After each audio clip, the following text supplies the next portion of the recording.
obrigado pelas boas-vindas e boa noite também a todos vocês que estão reunidos conosco, ou aqui no Santuário do Tabor, ou em qualquer outro lugar do mundo onde estão nos acompanhando. Bom, eu tenho uma missão, né? Essa missão está dada, eu vou dizer depois qual é essa missão, mas antes de propriamente fazer a meditação, ou então a palestra, como vocês quiserem, sobre o tema que me é proposto, eu quero fazer uma exposição sobre a palavra amizade, porque nós estamos reunidos num congresso dos amigos do Padre Kennedy. Isso que nós explorarmos um pouco juntos o significado da palavra amizade. Claro, isso não vai esgotar o significado da palavra amizade, mas para nos ajudar a entrarmos nesse congresso. Nós estamos começando, então nós queremos também colocar todo o nosso ser na disposição desse congresso. E gostaria de propor, pensando um pouco sobre a palavra amizade. Brevemente, a filosofia de Aristóteles, um grego antigo, de São Tomás de Aquino, um teólogo medieval, nos ajudam a definir o que é amizade. A amizade é um tipo de amor.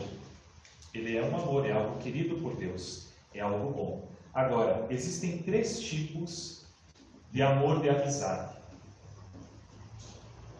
E eu gostaria que vocês pensassem comigo e estivessem dispostos a encarar o terceiro tipo de amizade, o terceiro grau de amizade.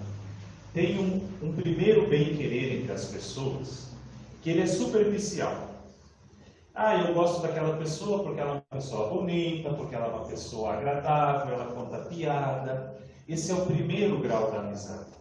Ele é bom, mas geralmente ele está ligado à nossa infância, adolescência. Vocês já perceberam que as meninas, perdão das meninas, tá? As meninas, quando elas vão fazer uma festa de 15 anos, elas têm 300 convidados. E os 300 convidados são amigos. Mas não é que são amigos. É que é uma amizade própria da adolescência. Tem um segundo grau de amizade, que é a amizade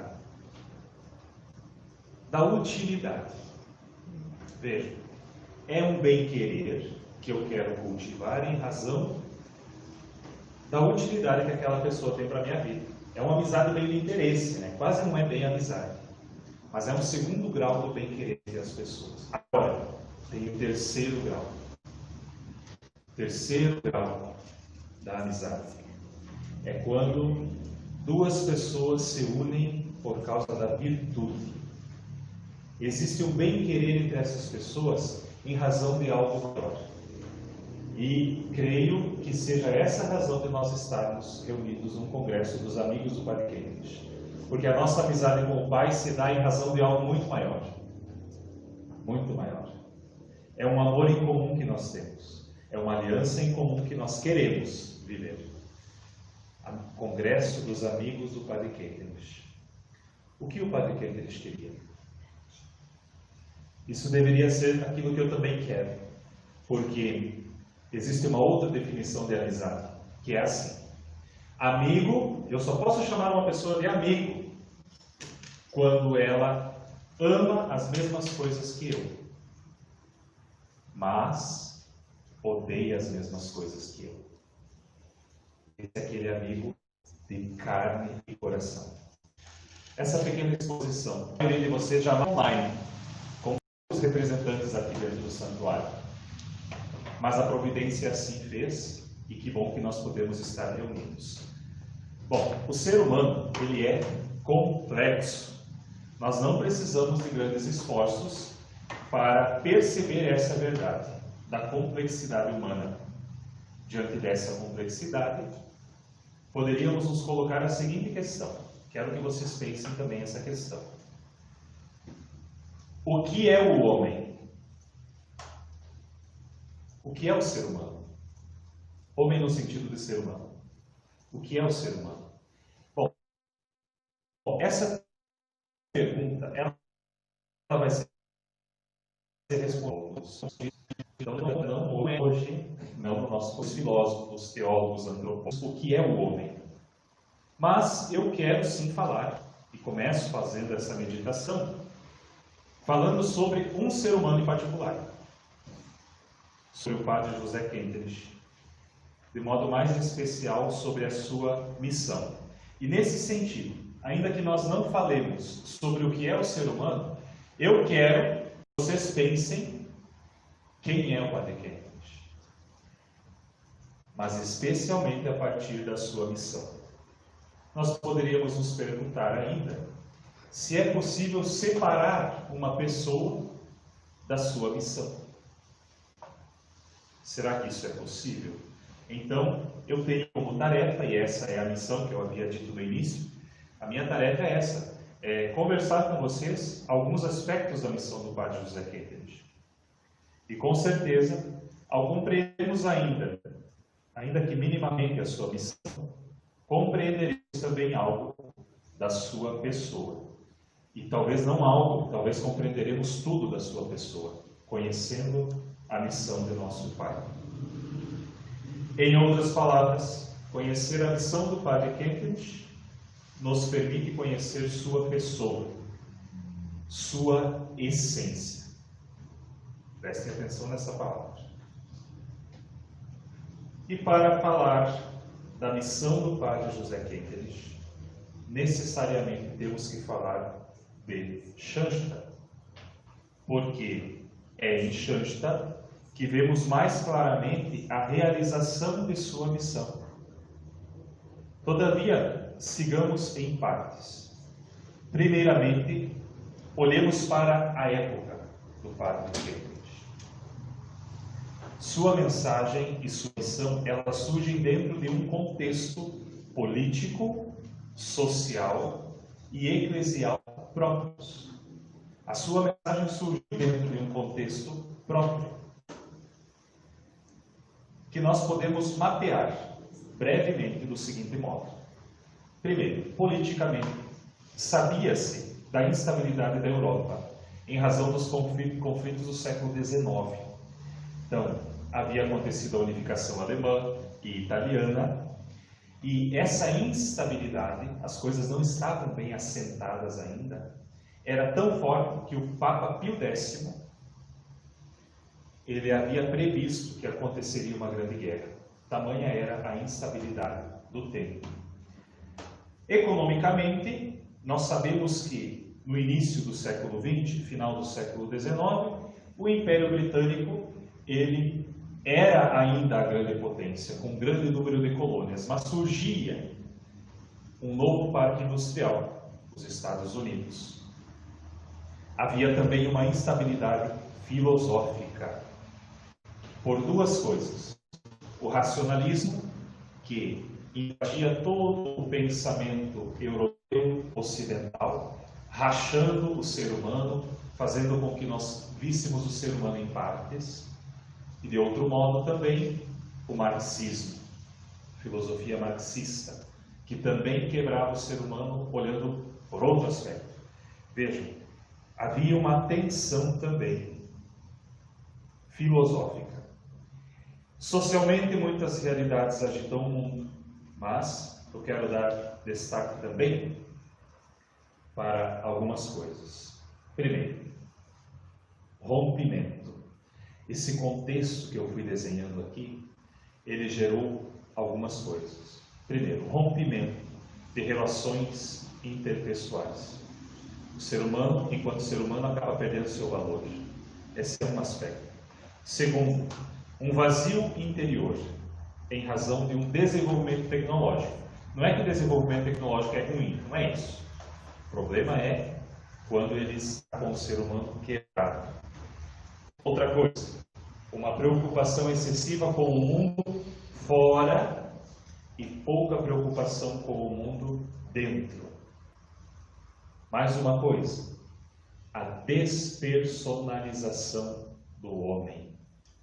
O ser humano perde o rosto de ser humano, se transformando num número. Então, é aquilo que nós chamamos o homem sem eu, é isso que estava acontecendo. Uma humanidade sem rosto. Então, uma palavra do padre Kentenich, uma massificação. Uma massificação. Ou então um individualismo.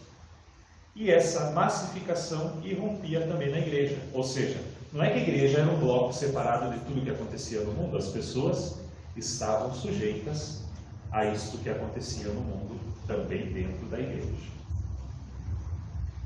A separação entre o sobrenatural e o natural, fé e vida, natureza e graça, aquilo que vocês vão ouvir. Quem não ouviu falar, vai ouvir falar em um dia, muito talvez, é esse pensar mecanicista, tá? Dá para resumir nessa ideia.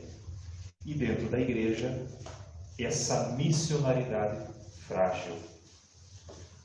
Uma vida apostólica que não estava dando conta desses contextos difíceis que estavam acontecendo.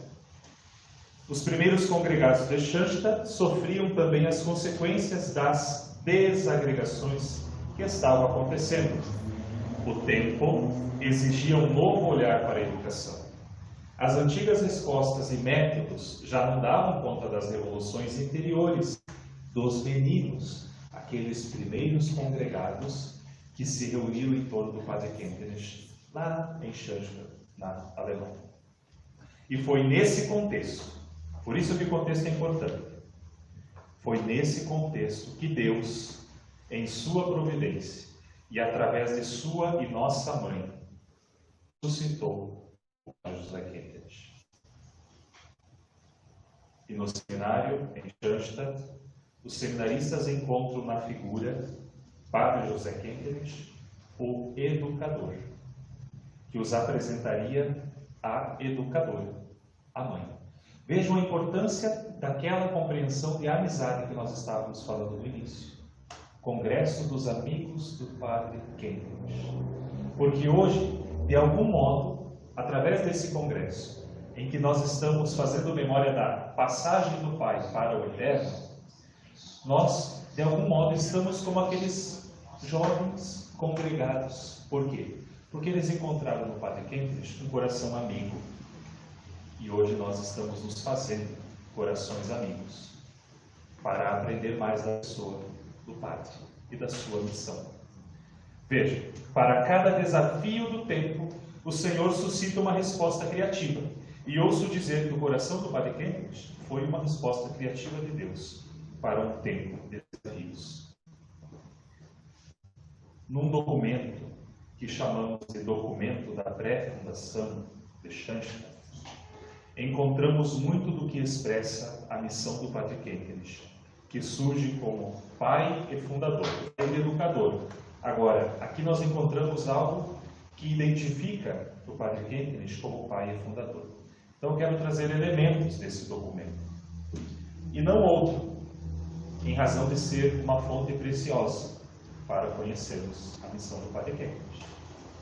Quando nós lemos esse documento, tantos outros, mas esse é o coração do Padre Kentenich pulsando em cada palavra escrita, cada palavra que foi dita naquele dia. Agora então eu convido, porque nós temos que fazer um exercício, convido que vocês façam comigo um exercício de imaginação. Eu já dei uma pitada sobre isso.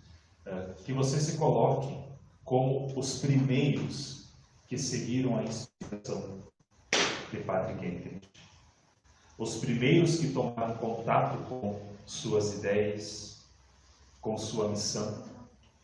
Imaginem que vocês são aqueles que estão diante do Padre em 27 de outubro de 1912, como seus dirigidos espirituais. E é da fala do Padre Kentenich, desse dia, do dia 27 de outubro, que eu extraio uma frase que pode expressar claramente a sua missão. Sob a proteção de Maria, queremos aprender a educar-nos para sermos caracteres ou personalidades firmes, livres e sacerdotais. Vou repetir. Sob a proteção de Maria, queremos aprender a educar-nos para sermos personalidades firmes, livres e sacerdotais. Há atualidade nessa expressão? Isso é uma pergunta. Ela ainda diz algo a nós pessoas do século XXI, do ano de 2020, falando sobre, vivendo, aliás, sobre uma pandemia. O próprio Padre Kentenich, ele nos ajuda com a resposta. Queremos aprender a educar-nos. Essa missão não é solitária, vai acontecer numa nova comunidade. E pode começar num congresso, para quem talvez ouviu falar pouco do Padre Kentenich. Ele fala no plural, queremos. Então não é algo solitário. E essa tarefa de aprender a educar-nos, ela não cessará jamais. É a obra da nossa vida. E não se trata apenas de uma teoria, mas de uma prática, que se dará na Escola de Maria, porque é sob a sua proteção que a obra de nossas vidas se dará. Eu diria ainda, essa obra se dará enquanto estivermos enrolados, protegidos no seu manto, como o menino Jesus está enrolado, está protegido sob o manto de Maria. É uma educação que tem finalidade, tem um lugar de chegada. E que bom se pudermos sair do congresso. Nós estamos começando hoje. Mas que bom se pudermos sair do congresso com esse lugar de chegada bem vivo dentro de nós. Encerrarmos o congresso com o coração aquecido pelo desejo de chegar a um lugar que o Padre José Kentenich desejou para os seus filhos espirituais. Imagino que todos nós estejamos cientes do nosso lugar de chegada, a meta de nossas vidas. Basta que percebamos qual é o lema desse congresso. O lema do congresso aponta para o lugar de chegada, que é onde temos que desejar estar. A missão do Padre José Kentenich nos propõe uma educação para ser, mais para ser do que para fazer. Ser personalidades firmes, livres e sacerdotais, ou apostólicas, como traduzimos hoje, penso ser necessário desenvolver com vocês pelo menos 2 desses elementos dessa expressão: o ser firmes e o ser livres. A simplicidade desse documento que menciono ainda comunica bastante coisa a nós, filhos espirituais do Padre José Kentenich. E por isso eu quero tomar as suas próprias palavras. Isso que eu vou ler agora é aquilo que está no próprio documento. Temos de educar-nos para sermos personalidades firmes. Há muito tempo deixamos de ser crianças. Na infância, nossas disposições eram movidas por caprichos e disposições emocionais. Agora, porém, cumpre agir por princípios firmes, claramente reconhecidos. Tudo poderá vacilar em nós. Sobrevirão momentos de vacilação total.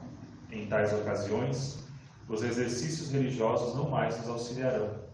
Uma coisa somente nos poderá valer: os nossos princípios. Urge sermos caracteres firmes. Sobre essa firmeza, quero ainda dar uma pintada sobre a participação no congresso. Permanecemos fiéis, viu? Porque fazer um congresso online não é tão simples. Tem aquela tentação, a gente está em casa, né? Aí eu vou lá mexer uma panela e a palestra vai acontecendo e a oração vai acontecendo e o congresso vai se perdendo. Por quê? Porque a moleza tomou conta e não a firmeza. Então, estabelecer princípio também para esse congresso. Estabelecer um propósito firme de participação. Ser livre. Devemos ser caracteres livres. Deus não quer escravos de galera. Galera é um tipo de navio de escravos, né? Que era movido por escravos.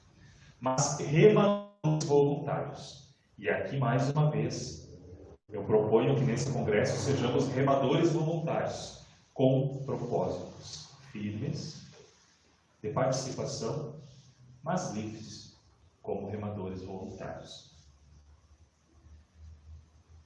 Tendo presente isso que o Padre Kentenich falou, no dia 27 de outubro de 1912, eu perguntaria novamente estas palavras do Padre: ditas 2 anos antes de surgir a obra de Shasta, propriamente dita, como tal, essas palavras continuam fazendo sentido para nós?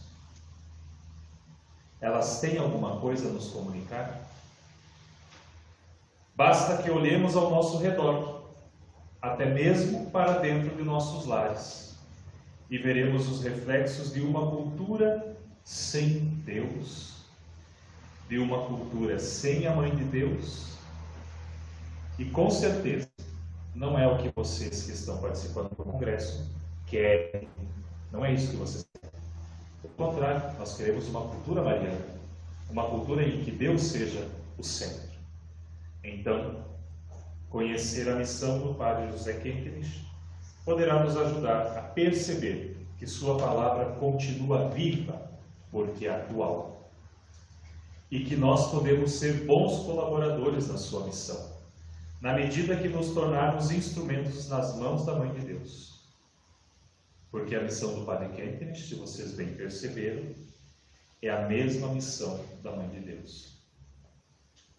E o Congresso nos ajudará nesse sentido. Então eu, Padre Clécio, desejo a todos vocês um santo e abençoado Congresso. De volta ao Pai, vai nosso caminho.